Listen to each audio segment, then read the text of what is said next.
Hello, everybody. Welcome to the Comic Book Syndicate review of The Suicide Squad. For those who don't know, my name is Mike L. I've been co-hosting the show for about, 14 and a half years.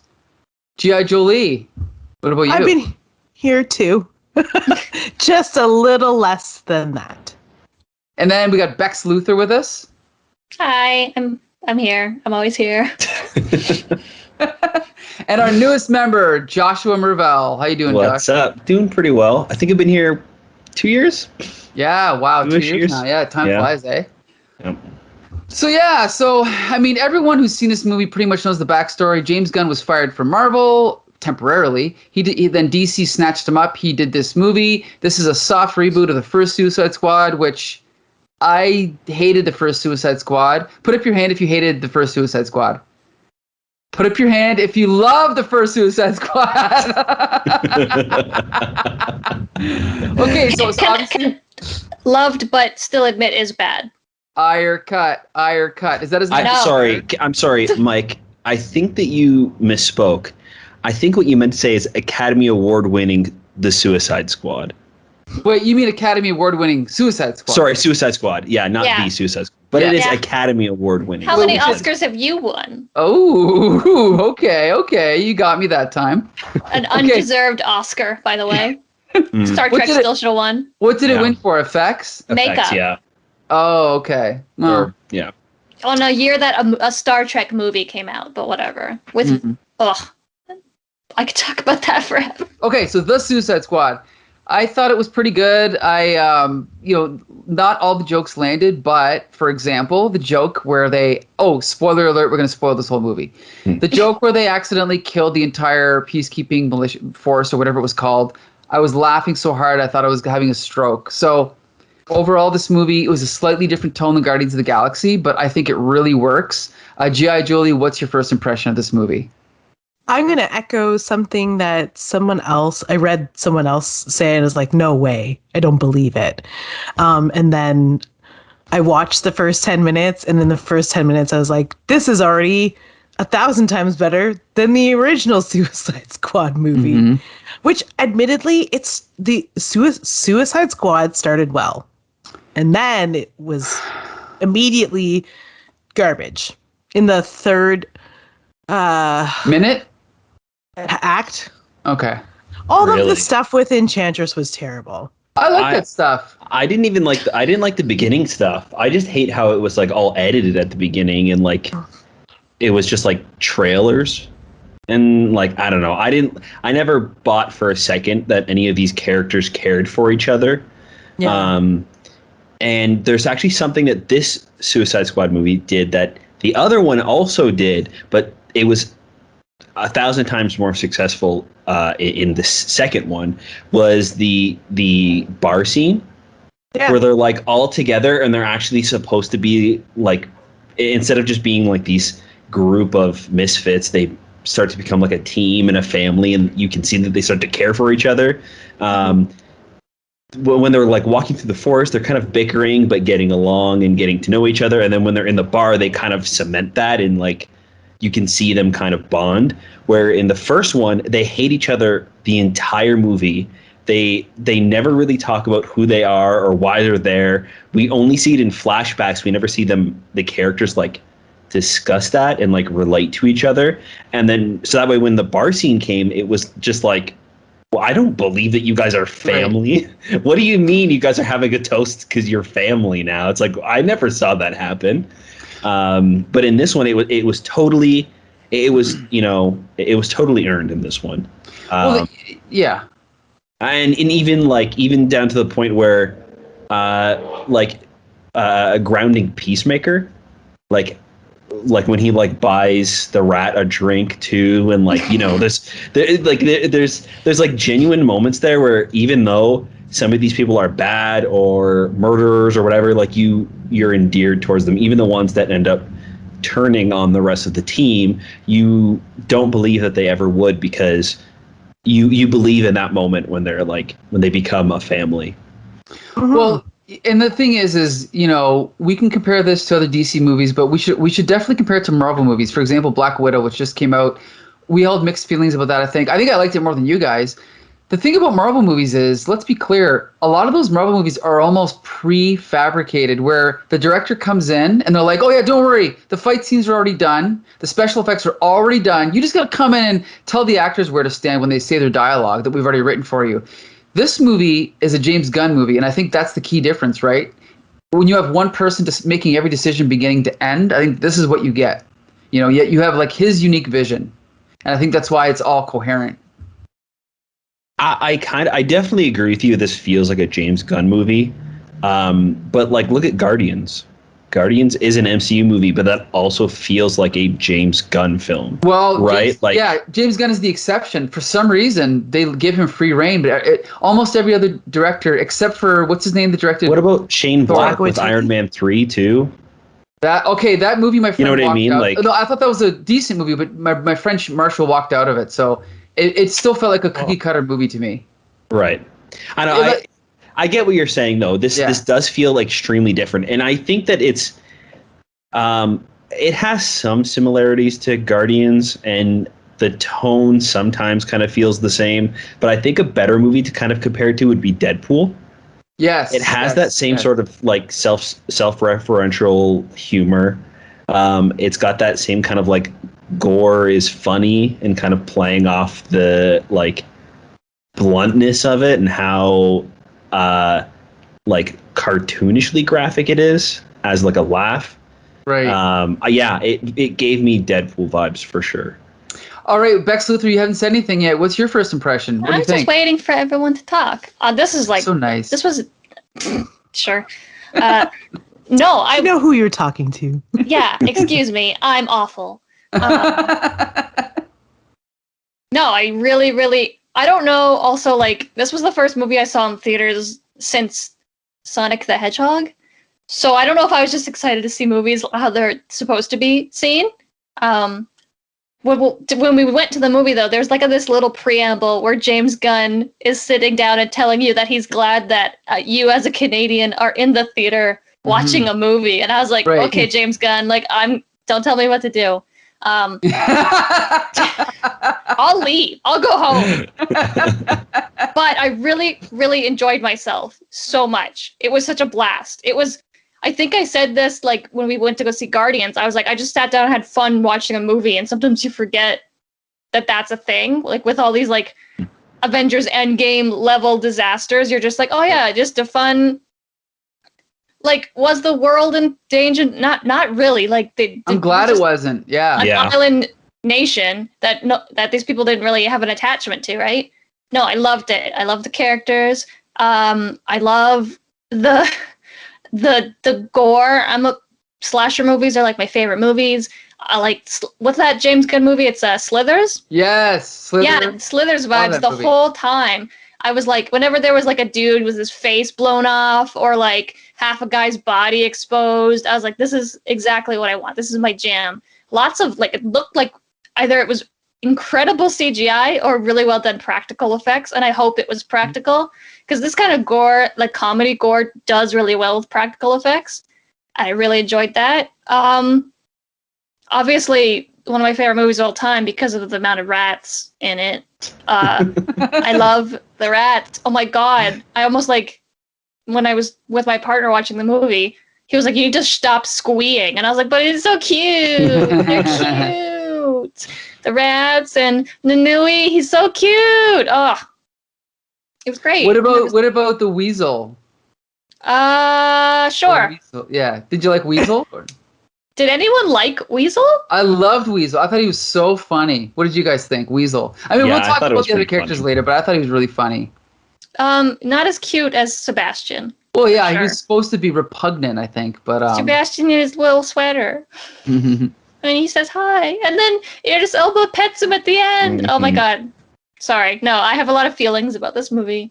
And Starro is cool too. I think it was just cool. This movie is like a bunch of random DC bullshit and it's just thrown at you, and it's like, oh, it's Blackguard, blow his face off. Oh, it's Starro. Actually, not really that important.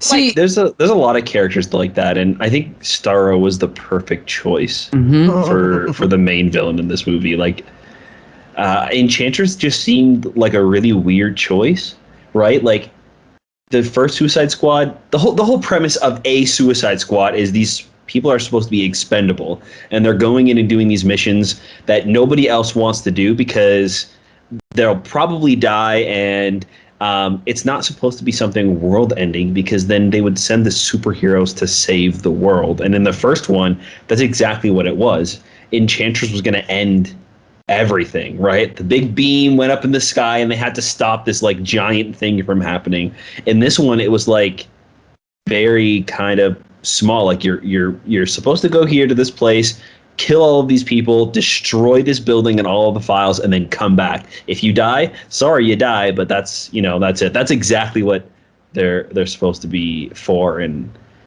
it made sense that these characters are doing the things that they're doing in the movie. Well, let's talk about another thing I liked about this movie is how organic the plot was. Like, whenever James Gunn felt like just kind of going off on a tangent, he would do it. And one of the times was with Harley Quinn.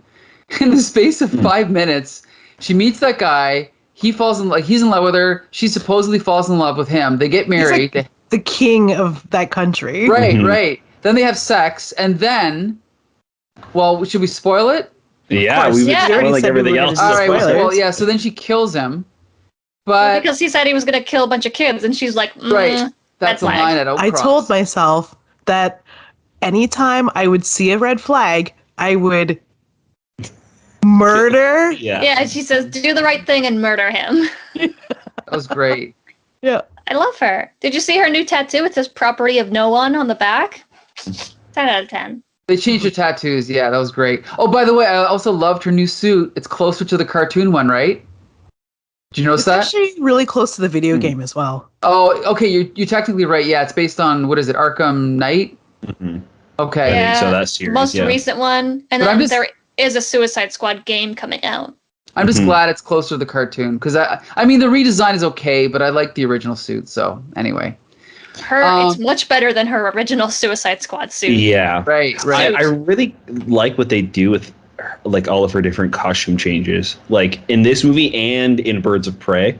Not to go on too much of a tangent, but they really kind of let her be her own character. Like she's put into this dress because this king wants her to look a certain way, and then she ends up tearing half of it off and like putting on combat boots and like making it her own. And then in Birds of Prey, she's wearing like yellow and blue and kind of getting away from like the Joker Harlequin aesthetic. And there's like I think they do some really great stuff with her, and I think Margot Robbie and Harley Quinn are the most successful things in the DCEU, and it's proven time and time again, and it definitely stands in this movie.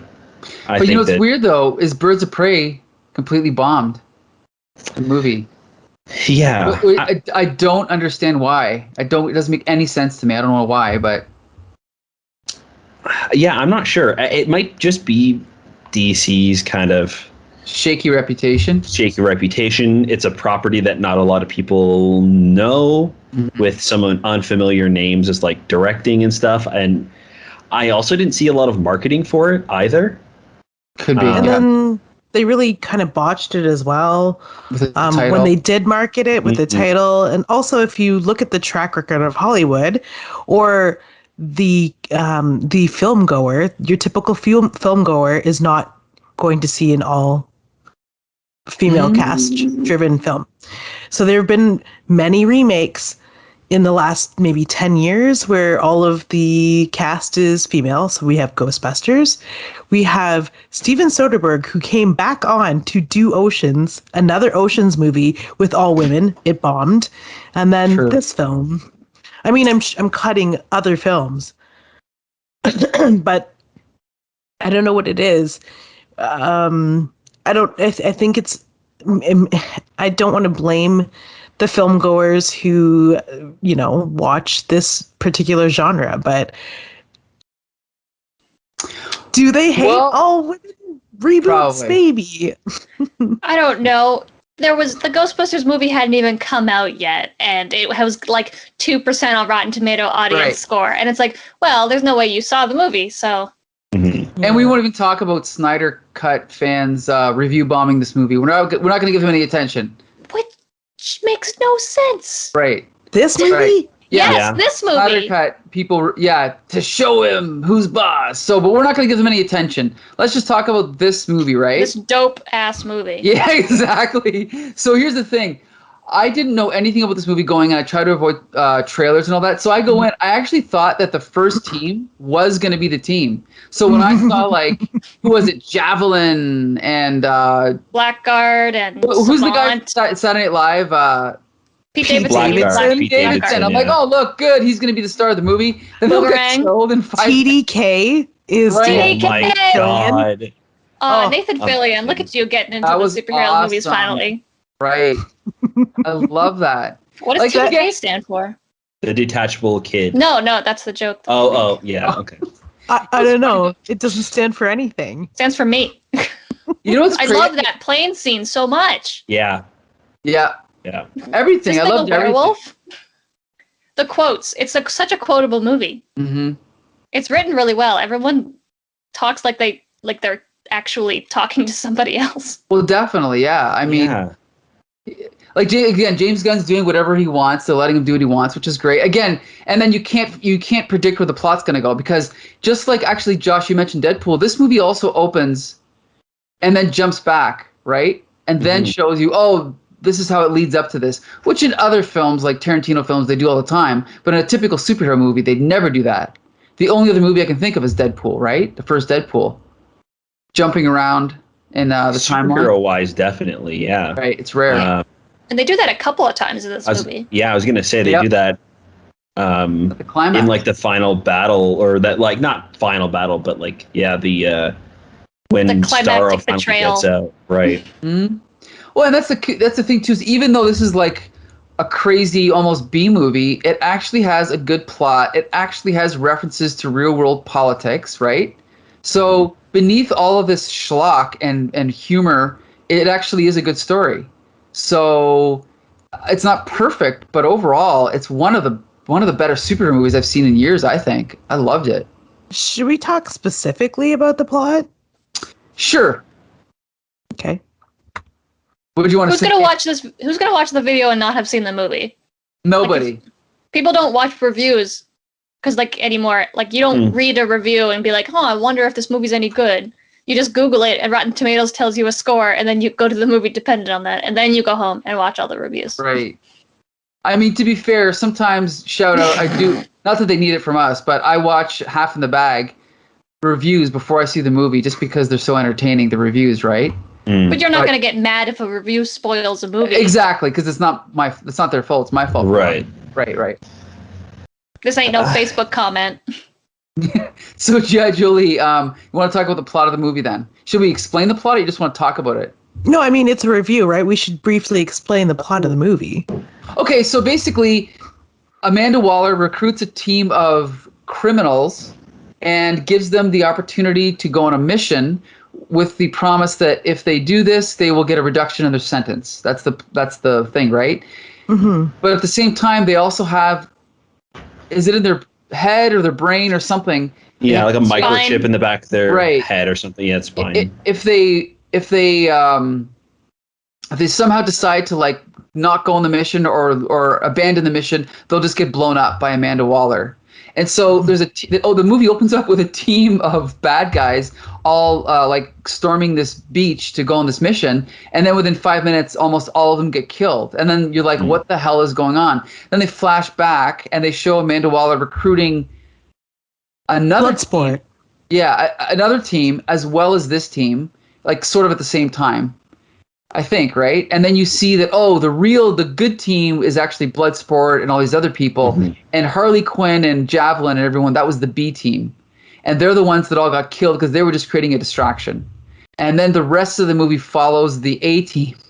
And then the joke I already mentioned, which is where Bloodsport and Peacemaker are they have like a rivalry for who's the toughest, right? Well, And so- I mean, their superpowers are the exact same. Right. So that's kind of a thing that they play off each other because Bloodsport is older, but he's sort of supposed to be looked at as like the leader of this ragtag bunch. And, he's got an axe to grind. He really needs to get through this mission or else because Amanda Waller, knowing that the secrets that they need to cover up are like their government level secrets.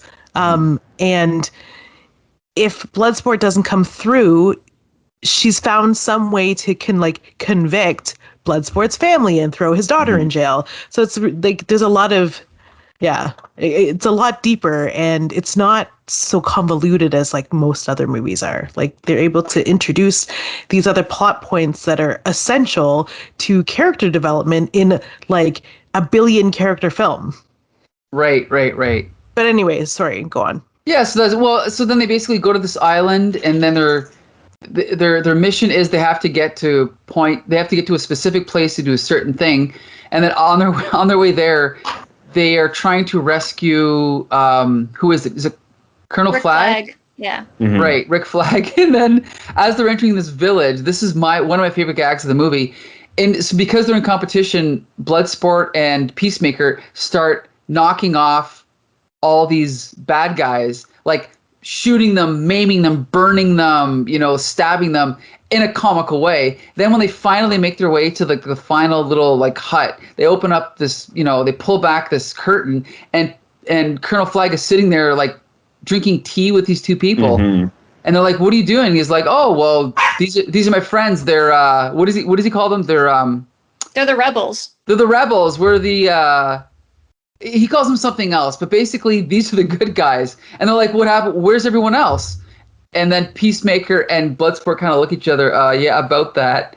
Again, outrageous, so freaking funny. They just murdered like 25 good guys. It was so awesome. I love that scene. But anyway, so then they get their stuff together, and then they go to the city because they have to retrieve. I don't remember what the original mission was. Was it just to destroy the base, or was it to find out what's going on? They have to get into the base at first, and they have to get the Thinker to bring them in, so that they can then destroy it. Oh, that's right. So they end up hooking up with Thinker, who's played by Peter Capaldi, who's the Doctor in Doctor Who. And then Harley Quinn, she gets captured, right? Yeah, by the president. Yeah, that's awesome. Right. And then we previously talked about this where he's like in love with her, and they have this big scene, and she kills him. So then she gets then the guards all throw her in like this like tie her up or whatever. Basically, she ends up breaking out. Eventually, they all get back together, and then as the mission goes on, they discover that this base was actually kind of started by the United States government. They had discovered these aliens called Starro, or this alien called Starro, and then it's an alien capable of like mind controlling people. And so to research the technology to see if they could use it as a weapon, they couldn't do it on American soil, so they kind of outsourced it to this South American country where they could figure out what's going on and blah blah blah. So then they discovered that all of this information revealing the secrets about the American government are on this hard drive. So then it becomes Peacemaker wants to bring it back. No, Flag wants to bring it back. Yeah. Flag wants to bring it back, and Peacemaker wants to destroy it to protect American patriotism and the ideal of the American whatever. Mm-hmm. And so then that becomes a conflict. Peacemaker ends up getting into a big fight with help me out. Colonel Flag? Yeah. Didn't he fight someone else first, or am I wrong about that? No, he fought Flag first and then killed him, and then the drive is on the ground, and Ratcatcher 2 grabs it and runs off with it, and he's about to kill her, and that's when Bloodsport and Peacemaker have their kind of like final showdown. Right. And then there's another big scene where the big, because just so everyone knows, Starro is a gigantic Godzilla-sized starfish with a big eyeball on his face, which is a DC character from the Silver Age. And then Starro like births all these tiny little Starros that land on people's faces like Alien. This is 30 years before Alien, and they suction themselves to their faces and like mind control them. And so then the Suicide Squad has to fight this giant Starro, and then eventually Harley Quinn uses her spear. Javelin. A javelin, which is another great scene. to like pierce through the eye, and then all the other the rats get Rats. and the rats like pierce the brain and kill Starro, and it's great, and that's basically the end, right? And then and the Colonel Flag, Peacemaker we think is dead, but then there's like a little epilogue where we find out he's alive. But anyway, we also get the remaining Suicide Squad that is left at the end are also free by the end of the movie, right? Because Bloodsport uses the information about the Starfish Project being American to get rid of everybody's sentences. Right. So Ratcatcher, Bloodsport, King Shark, and Harley are all free now. Right. And everyone else is dead. Except for Peacemaker. Right. Surprise. Everyone's dead. Holy shit, a lot of people die in this movie. A lot of people die. We'll talk about... Yeah, go ahead. I was very shocked that Boomerang died. Yeah! Because they brought back Jai Courtney to kill him off like immediately at the beginning. So I definitely thought he was going to be in it throughout the movie, or at least like last further on. But that, I think, just kind of added to the shock factor. And it was both funny and just jarring to have the beginning start with the Suicide Squad that you have been introduced to at the beginning of the movie just die immediately, just all gone. I mean, even the first shot of the movie, the first scene, is Michael Rooker's character. I can't remember his name. Savant. We start off with him, and we follow him joining the Suicide Squad, and he's kind of like our in character, and he's like also the last person to die on that beach. Right. And because he defects. Right. He doesn't get killed. He does, but like they trigger the bomb and blow him up. Yeah. So I think because of that, it really made me fear that everybody else is going to die. Right. Throughout the entire movie. Like normally in superhero movies, when things happen, I'm not really scared when the heroes are put in danger, because I know that they're going to be fine by the end of the movie. Or at least throughout until the end of the movie, right? Because like our heroes need to be here for the climax. I know that they're going to be fighting Ultron by the end of the movie or whatever it is. So in this movie, the entire film, I was waiting for another person to be offed because of how brutal and unforgiving that beginning was. Which is good. So that's a good effect to have on you then. Yeah. So so I'm just going to say, before we jump into the characters, I love the plot of this movie. Again, it's unpredictable. It's not cookie cutter. It's not, like we said, it's not end of the world. It's not destroy New York. It's not destroy the universe. It's a very small scale mission, which I wish more superhero movies did. And so as far as the actual plot of the movie, I loved it. I loved everything about it. I love the way it turned out. I love the tone. Do you guys want to jump into the characters now? Yeah. Okay. So we might as well talk about Harley first, because she's kind of the star, right? She's the Starly. Yeah. Yes. So, okay, Becca, you tell us, what was your opinion of Harley Quinn in this movie? I mean, Margot Robbie is Harley Quinn. Like, she said that right after she finished filming this, she's like, oh, I want to stop being Harley for a bit because I'm tired, because it's exhausting. And she just recently was like, actually, no, I just want to be Harley again. Like, I can't imagine how much fun it is to be Harley. And she's so perfect at it. Like, it's wild to me how perfect she is at being Harley Quinn, and at my favorite version of Harley Quinn, which is a post-Joker Harley Quinn. But she wasn't the star for me. The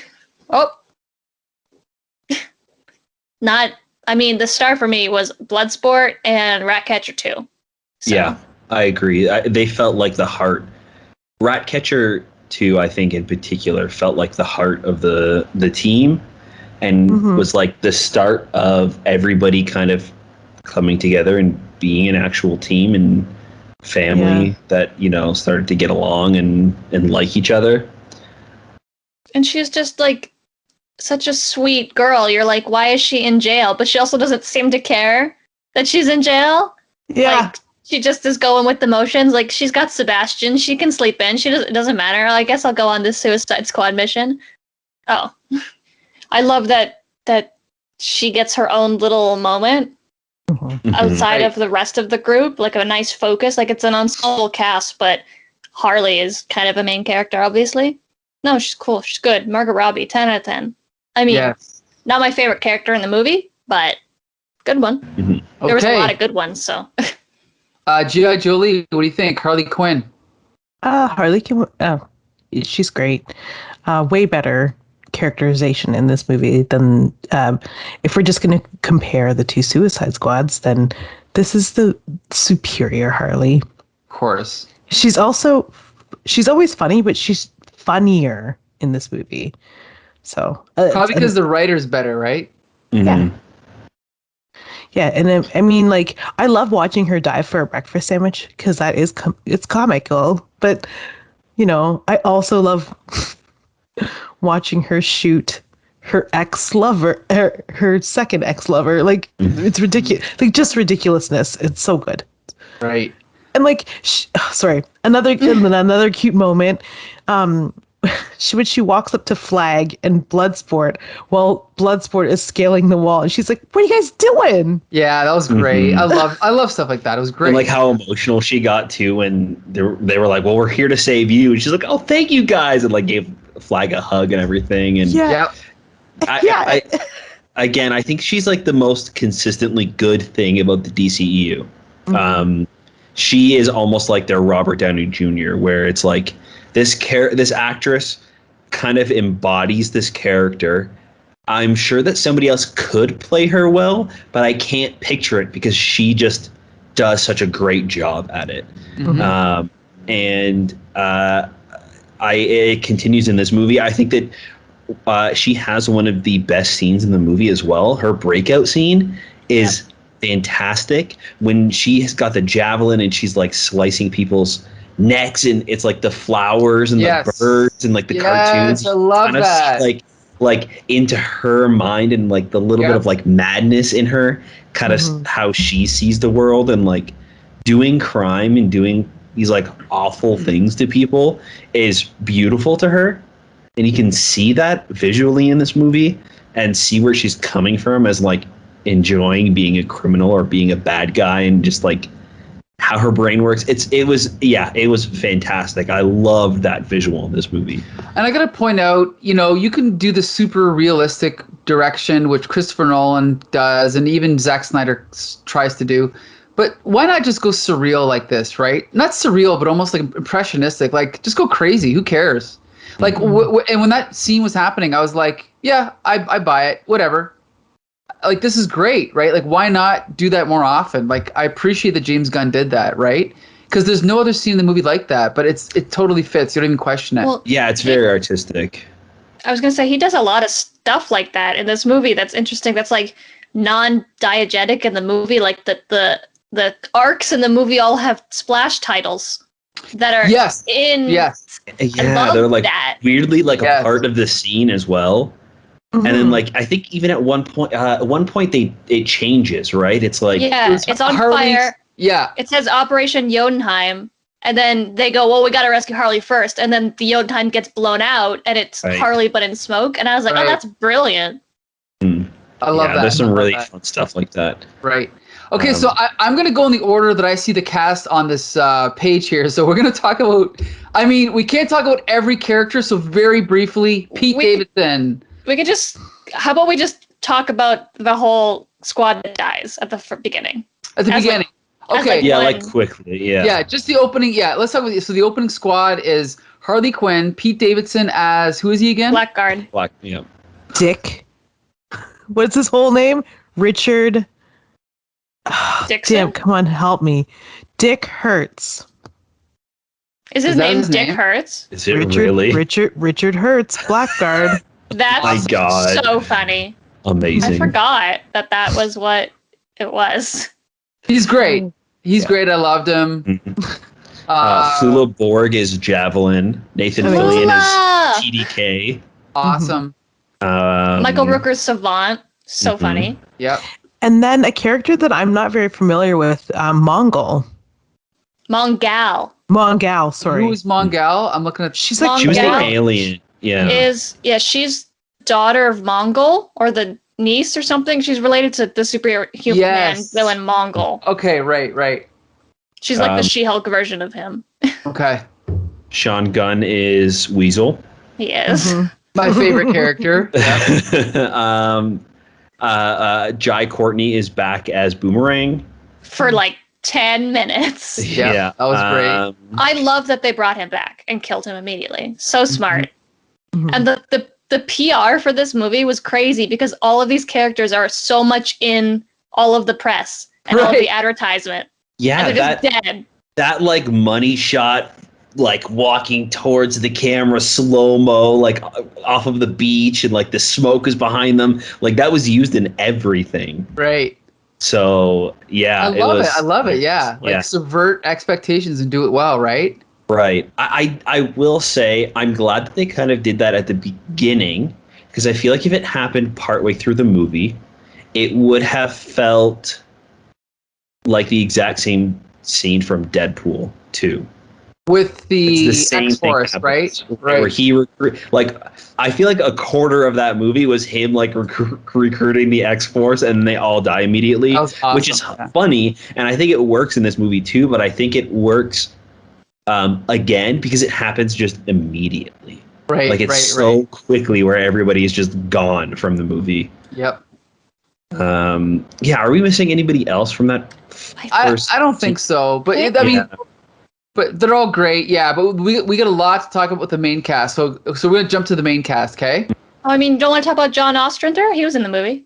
Oh yes, of course. Who we've interviewed, Google Comic Book Syndicate John Ostrander. He got his cameo appearance, which was great. Finally, he should have had a cameo appearance in the other one, but he just wrote his name on a building. Right. And unfortunately, I mean, we all know how bad Warner and Disney are with paying their creators, but I'm not sure about Warner. I think Warner's better, but apparently Ed Brubaker made more from his appearance in Winter Soldier than he did from creating and writing Winter Soldier for 5 years. So I think they said something like for each movie they get $5,000 or something. Yeah, which is tiny like embarrassing, that. Right? You might as well work at McDonald's if you're going to get that much money. But anyway, but yeah, John Ostrander for the win.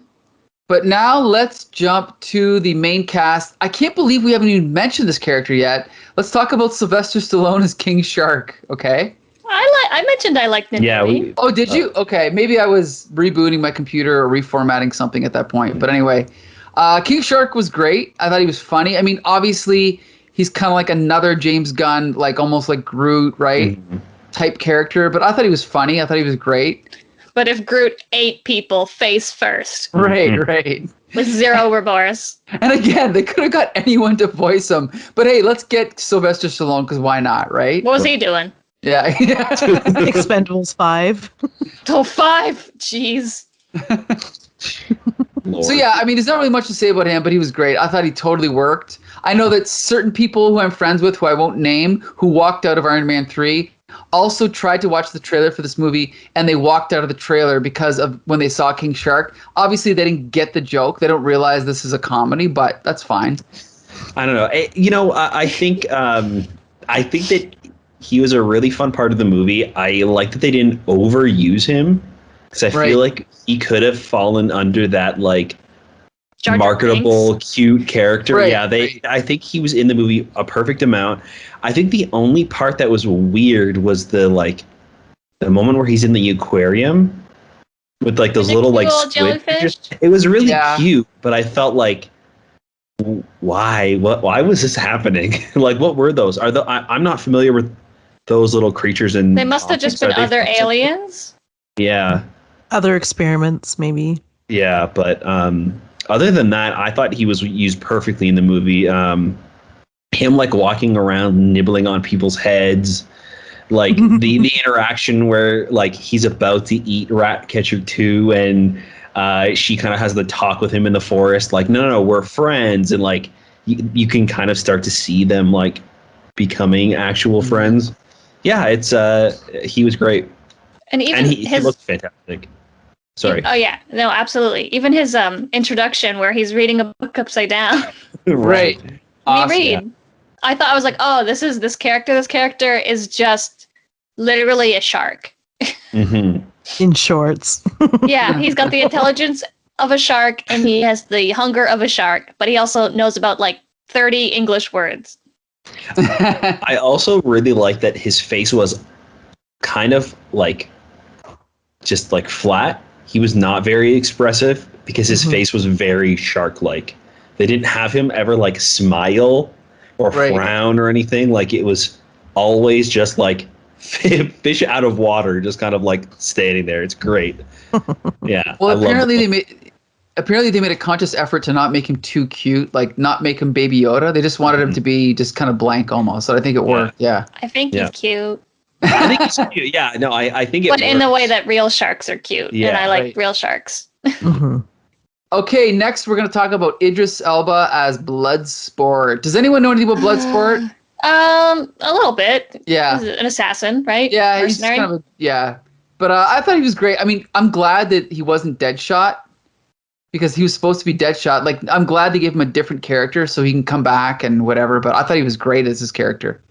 You know, kind of like not the voice of reason, but like, you know what I mean? He's kind of like the father and the daddy of the team. Right. Daddy. Yeah, I thought he was great. Perfect. Mm-hmm. He went into this where all these people are crazy and they're used to the world being crazy. And he's just like a guy with a gun and he's like kills people for money. And then all of a sudden there's a man with a shark and there's Ratcatcher 2 and Harley Quinn here and Peacemaker is like off the deep end and he's just like so tired. I think that he is our main character too. Yeah. For sure, like 100%. He's the only character from the start of the film to the end that actually changes and has like an arc, like a real arc. Like there's obviously some smaller ones. Like again, King Shark goes from eating everybody to only eating people that aren't his friends. Like there are those smaller changes, but with Bloodsport, we get that. He's kind of cut himself off from the rest of the world. He doesn't even want a chance to like go out and reduce his sentence. He's just kind of fine with being alone and in jail for the rest of his life. And then his relationship with his daughter, and then that kind of mirroring his relationship with Ratcatcher and kind of getting over his fears. And I think that he was the best written and maybe best acted in the movie. Like I think that he was the most like story-driven character. I always love Idris Elba. So. Right, he's great in everything, and you need someone in the movie to ground it a little bit. And I think he grounded it, right? Yeah. There's a great scene where he's constantly adding more and more like accoutrements to his gun. That was awesome. On his dick. That. And that is a callback to Idris Elba supposedly, allegedly having a massive dick. Oh, I didn't know that. Okay. It's like a thing. It's like there's like a picture was taken of him on set of some movie, and it you can see an outline, and he says it's a mic wire. But I don't know many people's mic wire going through their pants. So, sir, don't be ashamed. But apparently, it's got a huge dick. So they're just like revved it up. They're like, yeah, let's give him a big ass gun. My God. The movie's rated R, okay? You talk about penises. There was a penis in this movie. That's true. That's very rare. Very rare in Hollywood to see full frontal male nudity. Yeah, it was like there was a couple boobs, but also like there was just a penis. Took me. I was like, whoa, I wasn't expecting to see a penis. So yeah, I have a question. It's I'm just reading the IMDb page, but not IMDb, but the wiki.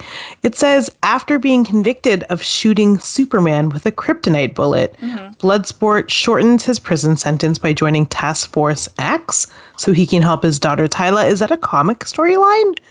No, they explained it in the movie that's why he's in.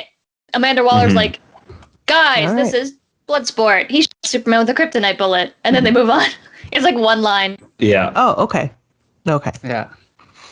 I think Idris Elba in an interview said that he wanted to explore Bloodshot's character more in future properties and talk about why he shot Superman. And I was like, that'd be great. Dope. Yeah, I love that.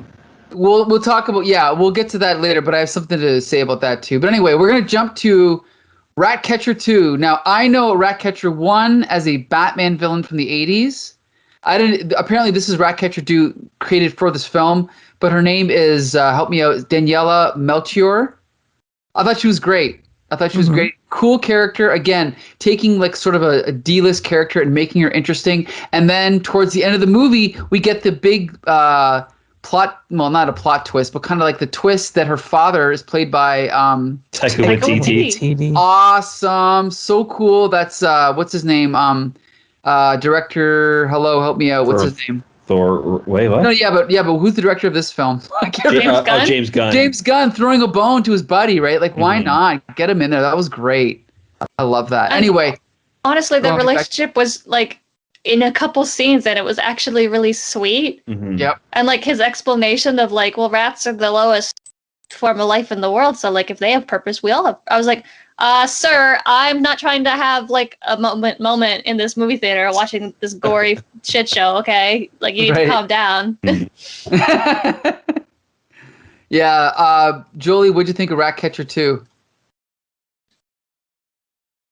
Oh, you're I muted. can't hear you. I thought that character was great. Yeah. Very like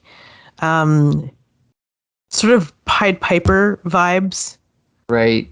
But also sort of like a rat magician. I liked the little wand that she had that glowed, and yeah. Right. Me too. I don't know. There wasn't a lot to say. There's not really a lot to say about her character, but I never have a lot to say about performances that are really well done. So, yeah. Okay. I'm surprised with Sorry. Oh, this is like one of her first films. This is her first Hollywood film. She's great. Yeah, because she's for the most part just done like Portuguese television. So, I mean, that's pretty awesome. Josh, what were you gonna say? Oh, yeah. I like that they never explain the wand either. They just kind of go with it. Like I think that's kind of something they do in this movie altogether. Is they don't need to stop and explain everybody's power. It's just kind of like, who cares? She talks to rats. Boom, let's go. Yeah. Like she's got, we see her use the wand, and that's all we need. We don't need her father spent years developing this technology that can communicate with rats by using these weird. It's like, no, she's got a wand. It works. Let's move on. Yeah, I think James Gunn is very good at doing these like large ensemble pieces. And introducing a lot of brand new characters, and then you and like them right away in the one movie. Like it worked extremely well in Guardians, and it works really well here too. Yeah, I agree with that. Okay, what about a few more to go? I want to talk about the rats. Sorry. Oh, sorry. Go ahead. I like the rats a lot. No, Ratcatcher 2 is my new favorite character. She's like DC's grungy squirrel girl. I love her. Right. Like Yeah, kinda. her and her dad sleep in the sewers, and the rats keep them warm, and like she just sleeps all the time. I love her character. I love how they established her. They're like, Bloodsport, this is Ratcatcher 2. And everyone's like, Ratcatcher 2? What happened to Ratcatcher 1? Oh, he's dead. And like Sebastian, can we talk about Sebastian? So cute. Oh my god, like Sebastian, and that's a character that's like meant to be adorable, and it worked the whole movie. It didn't like I wasn't like, okay, like I get it, the rat's cute. Every time the rat did something, I was like, oh my god, he's waving. Like, he was the character I was most worried about the entire movie. Let me just tell you. Having a heart attack. Every time he was on screen, I was like, oh, he's so cute. Please, please, please, nothing happened to this rat. That's why it was great, because I was like, oh, they can't kill. I wasn't like, oh, they're not going to kill the rat. They wouldn't do that. I was like, well, maybe they will. Maybe they'll kill Sebastian. Like, and because he's like literally right up there with Starro, and like he's in there. He's leading the rats. I was like, no, Sebastian.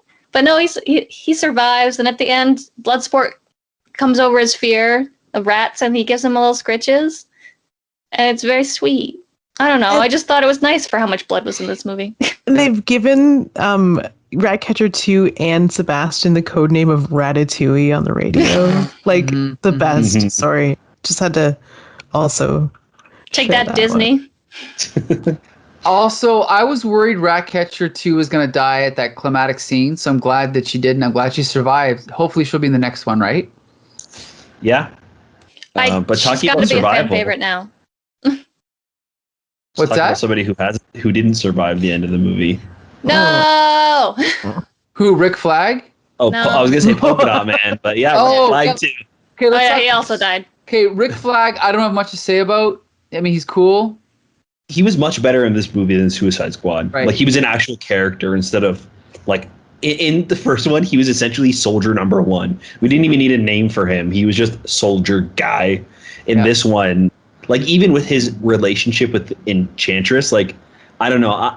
Me personally, I just never believed that there was like a relationship there. Like there was never like moments with them, at least none that I can remember.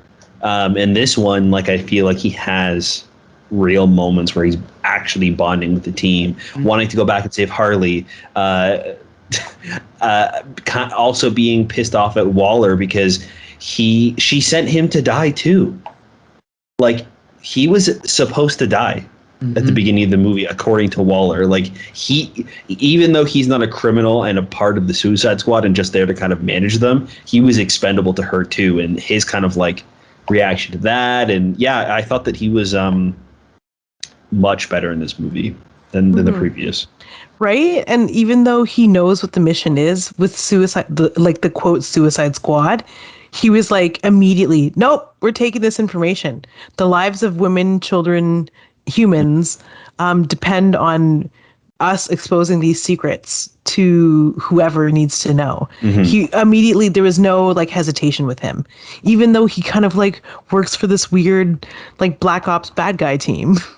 He's like, nope, can't do it. Like wouldn't compromise. And that was like, that is something you did not see in the first film. He just seemed to be like Enchantress's puppy until he wasn't needed in the big fight scene at the end, you know? Way more substance. His relationship with Bloodsport to me seemed way more real than his relationship with Enchantress. Yeah.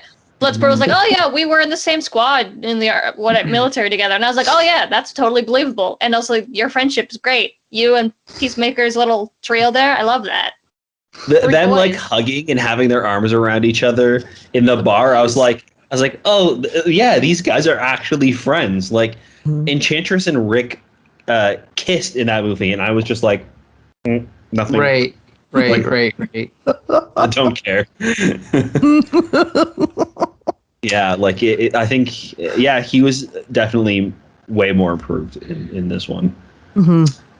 All right, now we're going to jump to one of my favorite characters, the Polka Dot Man. Can I just say, I just found out some of his polka dots have specific powers, okay? I'm just going to read these off to you very quickly. He has a flying buzzsaw dot. He has a flying saucer dot, a sun dot, a bubble dot, a fist dot, a hole dot. We're talking about comics, not from the Sure, but this character goes very far back to 1962, so this is an old Batman villain, and I'm glad that he did something good with him because he looks awesome. What'd you guys think of David Malchian as Polka Dot Man? Yeah. He was great. Oh, okay. Josh, go ahead, Beck. Go ahead. Josh, you're ready. He's like ready to talk about. He was great. I think that actor is hilarious. What they did with this weird, obscure character and kind of made him this like tortured and probably the darkest person on the Suicide Squad. Like he's just like a dude, but he's also like the one that's probably gone through the most shit in his life. The fact that he is like constantly living with this alien disease, and he's got to like violently like throw up to get all of these like polka dots out of him twice a day, like, ooh, just kind of awful. And the fact that they're like in the movie, they're kind of like acidic and they disintegrate pretty much anything they come in contact with. So I can't even imagine that being like inside of you and having to like deal with that and the pain. Like, I think besides spoiler alert, Starro getting javelined in the eye, that was like the hardest thing to watch, was when he like turned over in the camp and you can see everything, like that was the most body horror thing in the movie. And I saw Pete Davidson's face blow off. You know what I mean? Like it was Right. really tough to watch all of those like polka dots underneath his skin. Yeah. G.I.Jolie, what are you going to say? What do you think about Polka Dot Man? Oh, it really, you know how there are people in the world who like to watch zit popping videos? Well, I'm not one of them. Ugh. And this was like close to that for me. And it was like Josh said, it's total body horror and it was super hard to watch. The other body horror, which was really hard to watch, was like his trauma as a result of what was done to him. So his mother is a Star Labs scientist who did this to him in an attempt to turn him into a superhero. So unfortunately, because the character is so dark and you know what I mean, like he doesn't enjoy the result of all of the experimentation. He sees his mother everywhere. And he sees it in the faces of the squad. Like it's funny, but it's also like super dark. It kind of it gives you another way of looking at the squad through the eyes of the Polka Dot Man. He wants to kill his mother. He tells the rest of the squad that, but he sees his mother's face. I forgot about that joke. That was hilarious. Right? See, for me, I don't know why the joke didn't work for me. I think it would have been funny if at the end, like he keeps talking about how he sees his mom everywhere, and then at the end of the movie, Rick or Bloodsport says, "Look it's your mom" to Starro, and then we see her like tearing down the building. I think that would have been funny, but the fact that we see her like every scene pretty much we see like his vision of her, by the end of the movie I was like, okay, I get it. Here's the thing, the first time they did it, when they were all standing there and they all became her, I was like, okay, that's funny, but not that funny. But when they were in the dance club and all the people dancing were his mother, that was funny. Yeah. Did I imagine that happened, right? No, that happened. It did happen. Yeah. Well, and like what I'm talking about is like in a non-comedic way. He is fighting every day to not kill everybody he sees, including his current team and himself. So there was just different. Like my favorite character in this film, for sure, is Polka Dot Man. Like I don't know what it is. There's just so much mystery, but there's not a lot of mystery. But there's, you know what I mean? Like there's just so many levels to his character, and this man, as evidenced by many articles, is kind of like this amazing side guy that doesn't get lead roles, but kills everything he's given. So yeah. Right. We've established this guy is in like pretty much every superhero film, this actor. But anyway. Bex Luthor, what'd you think of Polka Dot Man? I can't believe he died. That's devastating to me. He's like so happy. Like the first smile he ever had. And he's such like Jolie was saying, such an interesting character because he's obviously suicidal. Like he hates his life and he wants to die. I'm pretty sure he killed his mother and that's why he's in jail, but he still sees her everywhere and wants to kill everyone who is her.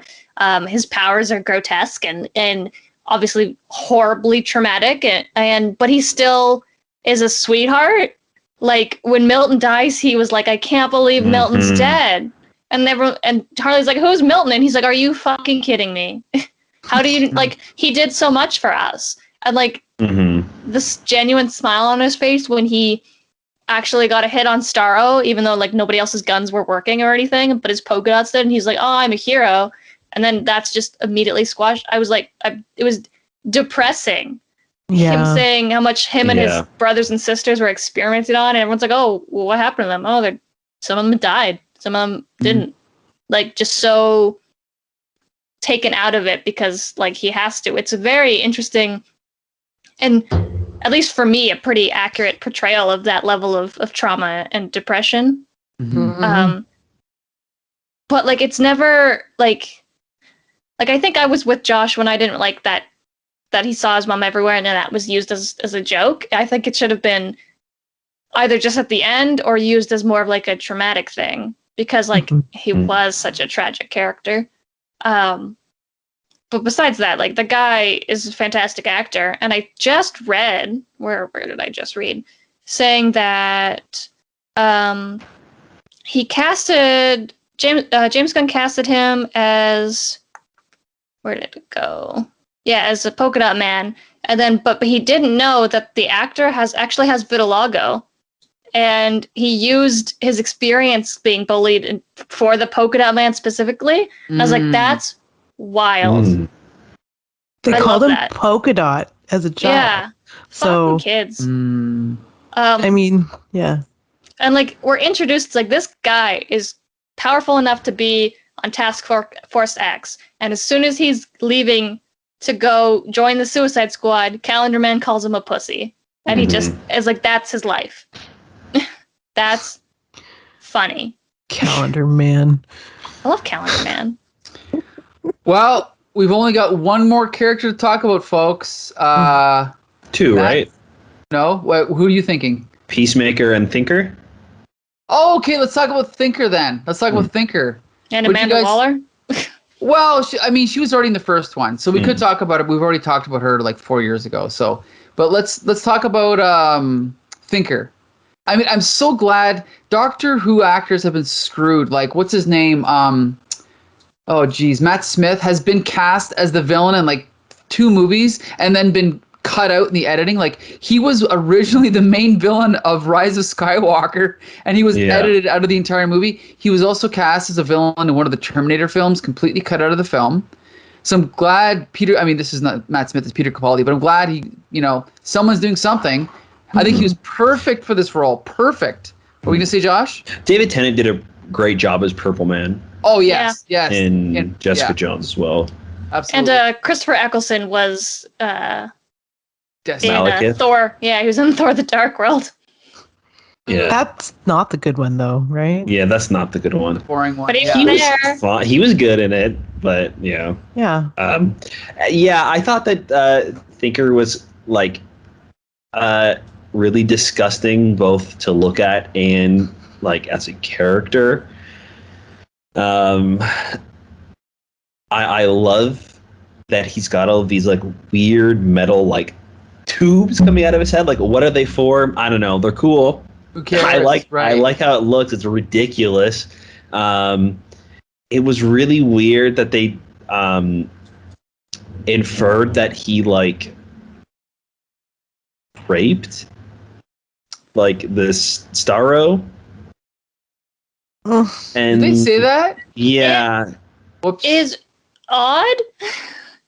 Yeah, it was when they were walking in, like all of the humans that have the Starros on their face were saying like, the Thinker, he tortured us, he experimented on us, I can't remember their exact words, but they essentially said that he made love to us or something like that, and he kind of went, Yeah. Yeah, I mean, weird.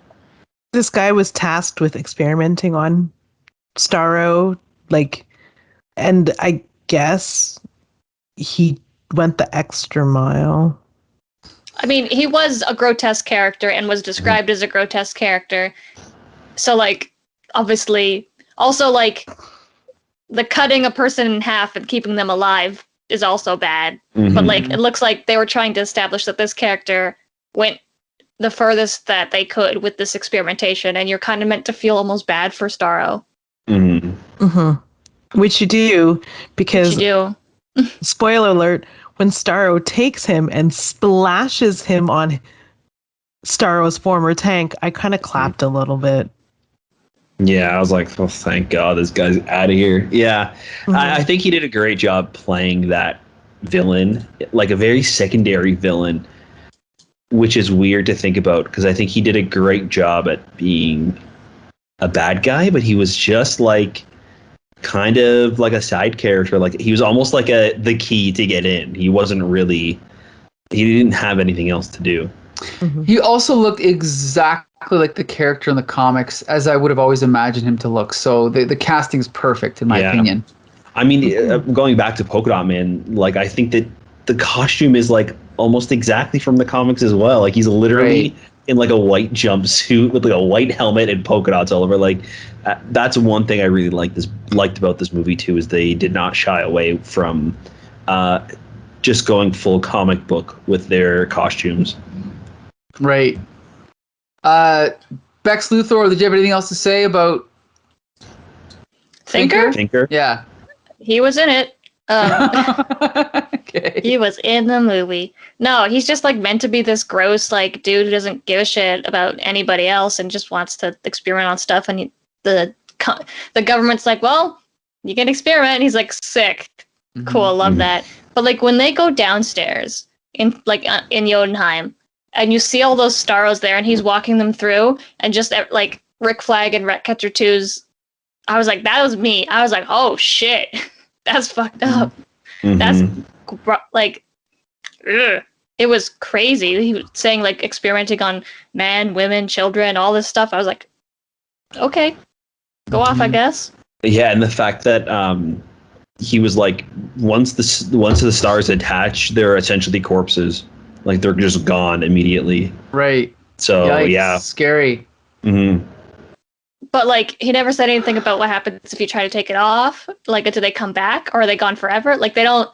Well, I think that you see, because like the one body that was like like attached to the wall in the lab, you could see that their face was missing in the shape of a star. Yeah, that was disgusting. Like it was gone. Yeah. So I'm assuming that it's just like disintegrates or like it eats away.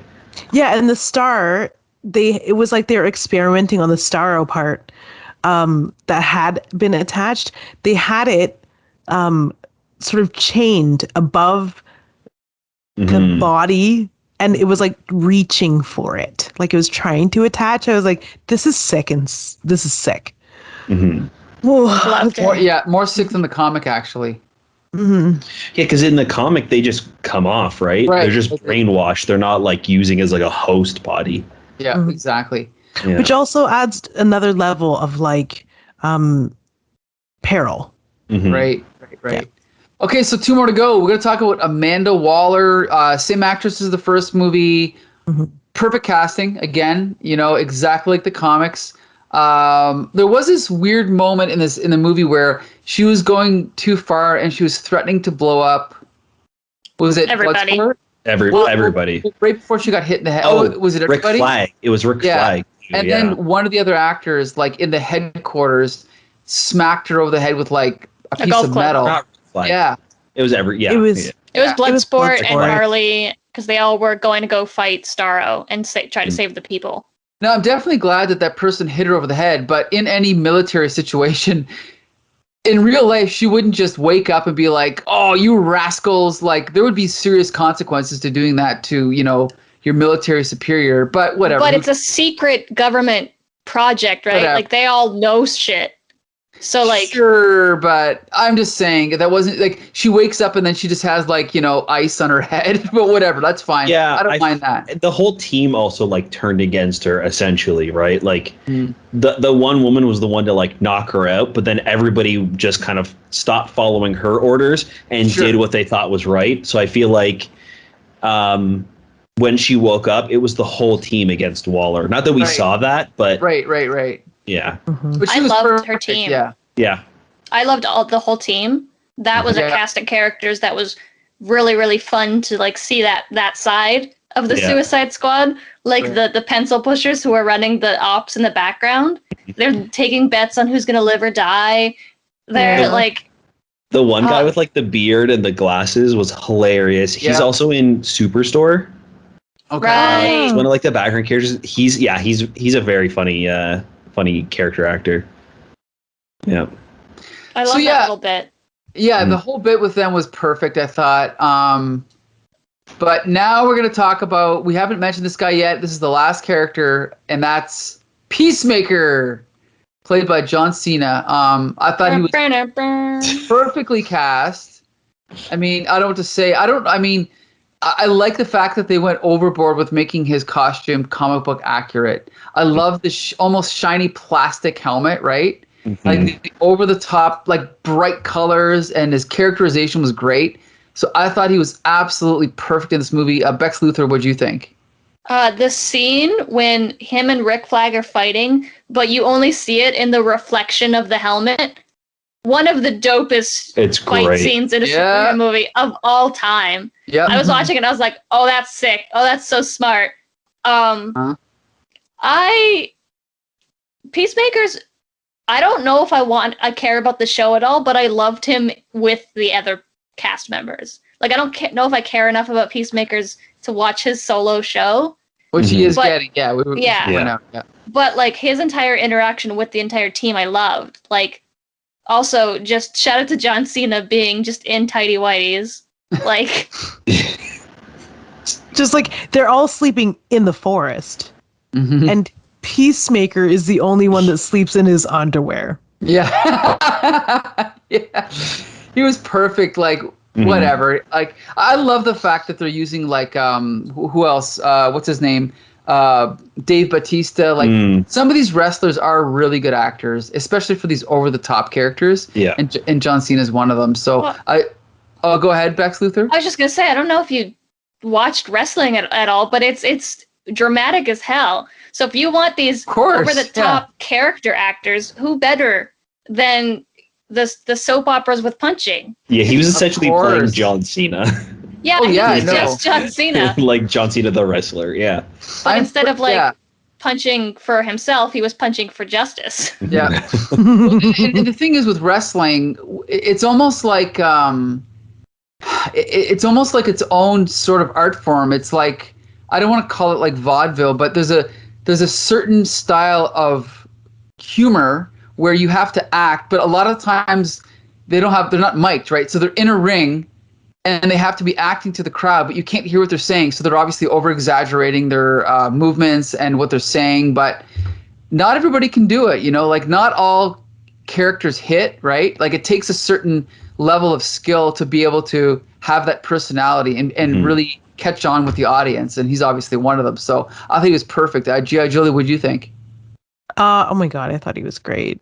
He's so funny. And I love when they allow, these superhero franchise films allow our favorite wrestlers to be funny guys, like The Rock.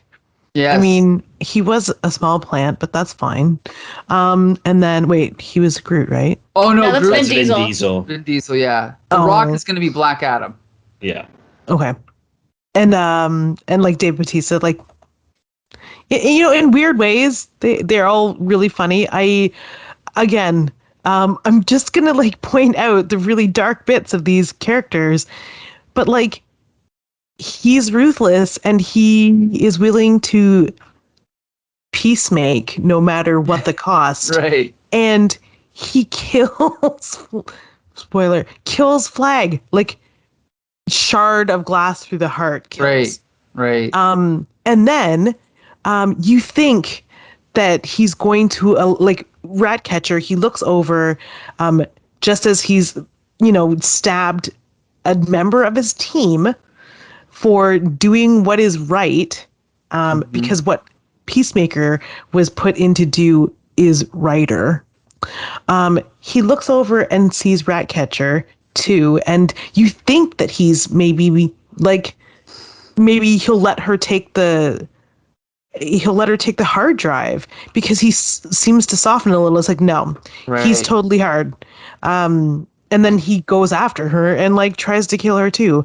So he's the dark side of what the Suicides, like, the reality is the Suicide Squad is villains, people, like, evil people. So they may be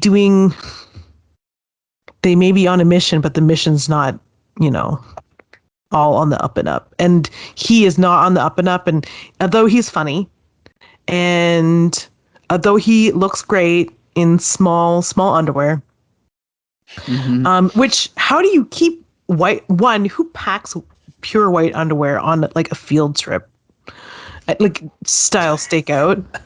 Come on. Sorry. I didn't like him as much as the other characters, but I liked him. He's fine. Mm-hmm. Okay, Joshua Merval, what'd you think? Yeah, I think they really did a great job of setting him up to be a very likable character.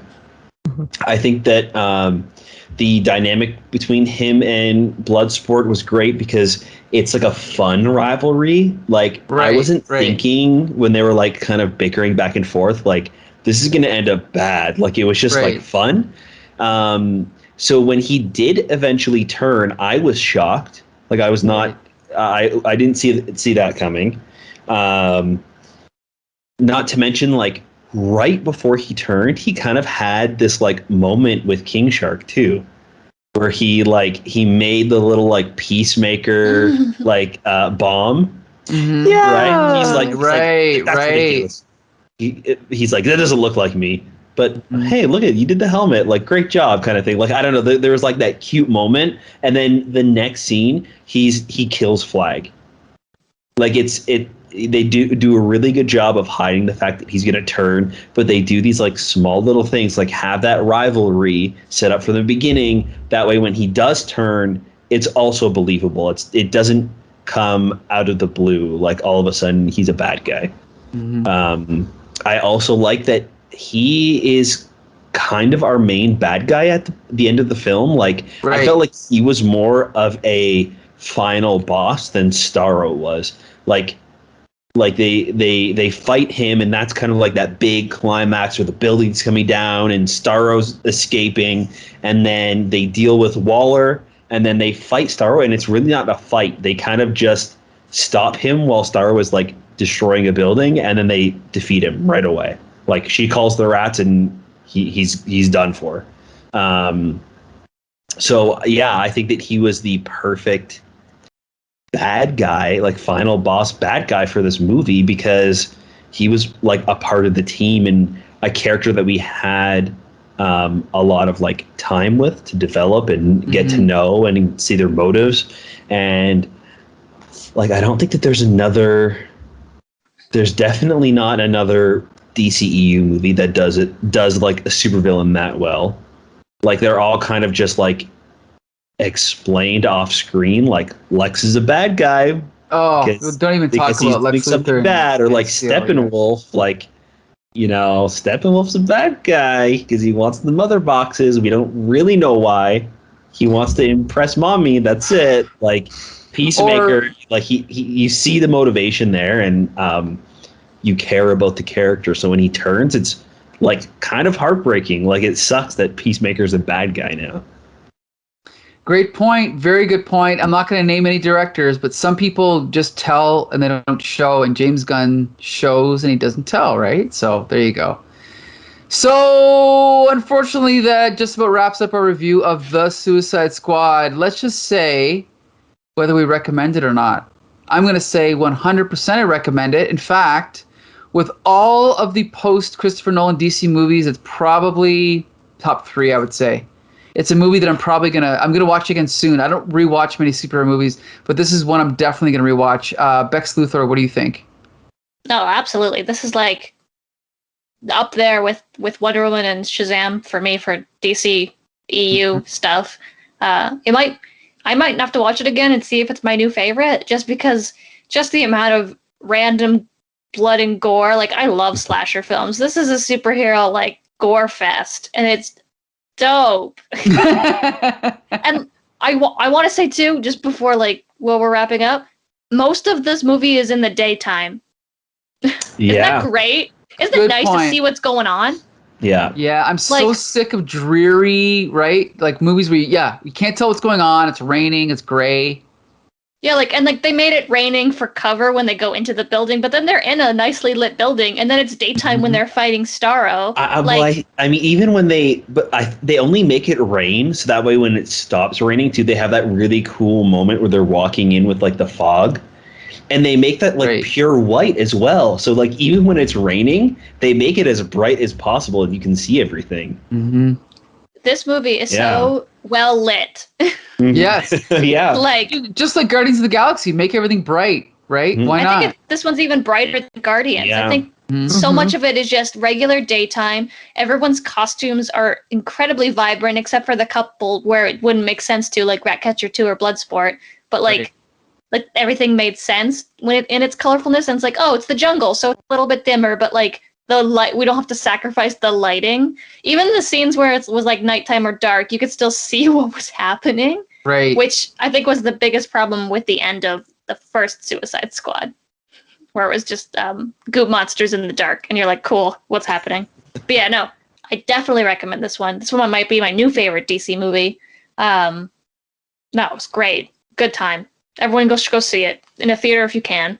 If you Definitely feel go to see it. Well, pay for it in some way. Put it that way. Yeah. Try to. Yeah. If you can. G.I. Jolie. You gonna see this one again?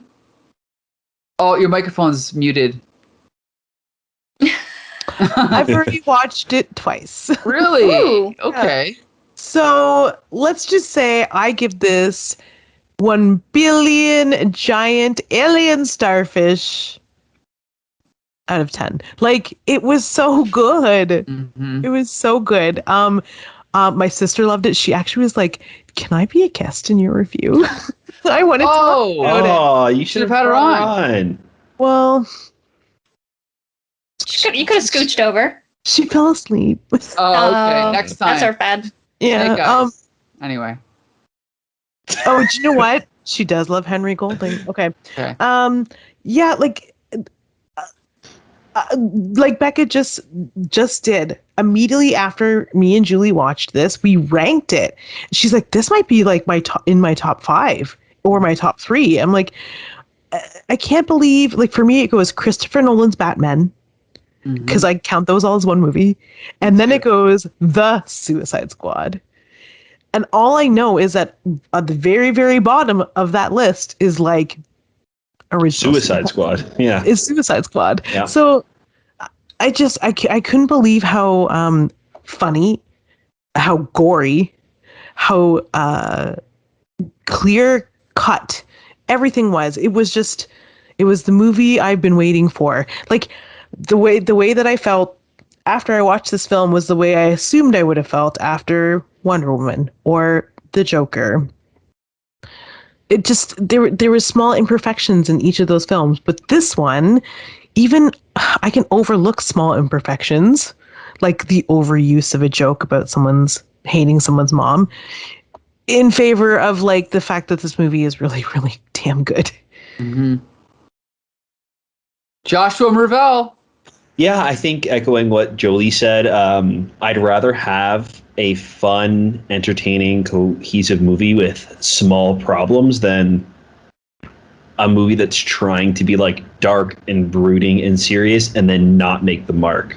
Because you can really tell when it's not working if they're trying hard to make something happen and it doesn't, right? This movie is just trying to be a James Gunn fun action superhero comic book movie, and I think it definitely succeeds. It's very, very gory, so if you're sensitive to that, I would not recommend it. But other than that, this was a fun one. It would be great to watch with like a group of friends too. Like, I feel like that's the best setting, is like with some people. I watched this with like 4 or 5 of my friends. We all like watched it together, and it was really great. Yeah, it was a fun time. Absolutely. So yeah, good move on DC. They're doing the right thing. They're letting directors do what they want, right? James Gunn will be back apparently for more at DC, and he'll be back for Guardians of the Galaxy Holiday Special and the Guardians of the Galaxy Volume 3. So we're all looking forward to that, right? Yep. So I want to thank G.I. Jolie, Bex Luthor, and Joshua Mervell for joining me for this review. The Comic Book Syndicate reviews pretty much every comic book related or superhero film. Besides Snake Eyes. We might be doing it later. We were going to do Venom 2, but now that's been delayed. Mm-hmm. So what's next? What's the next one? Shang-Chi. We'll be doing Shang-Chi for sure. Yeah. We also do a weekly podcast, Here Comes the Spider-Cast, every week, spotlighting 80s Spider-Man comics. And I co-host Flea Market Fantasy with Mike Dell, spotlighting Bronze Age comics. G.I. Jolie does Full Volume with Harvey Brent, spotlighting Marvel TV shows, right? Yes, and occasionally here and there you'll see a familiar face or two, and yeah, that's about it. All right. And we'll be back doing comic book reviews as well soon as we have time. So 2026. Look forward to that. And yeah, so you can follow us on Twitter, YouTube, Facebook, Apple Podcasts, Stitcher, Spotify, and the Comic Book Syndicate website. So look for all those things coming your way very soon. Thank you, guys. See you next time. Bye. Woo! Bye. Don't All forget right. to like and subscribe and ring that bell. Smash that like button.